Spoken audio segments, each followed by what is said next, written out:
Organiser 111 নামে একটি সংগঠন থেকে হুমকি। রাজভবন, কলকাতা, জাদুঘর সহ একাধিক জায়গায় নাশকতার হুমকি, রাজভবন উড়িয়ে দেওয়ার হুমকি মেইল। তদন্তে লালবাজার। উল্লেখ্য, আগেও 5ই জানুয়ারি সংগঠনের তরফে একটি হুমকি মেইল পাঠানো হয়েছিল জাদুঘরে।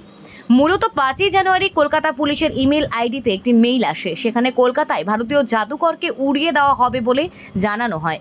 একটি স্বঘোষিত জঙ্গি সংগঠন এই হুমকি সংক্রান্ত মেইলই পাঠিয়েছিল বলে তখন জানিয়েছিল কলকাতা পুলিশ। এরপর গতকালও কলকাতা বিমানবন্দরকে বোমা মেরে উড়িয়ে দেওয়ার একটি হুমকি আসে কলকাতা বিমানবন্দরের ম্যানেজারের কাছে।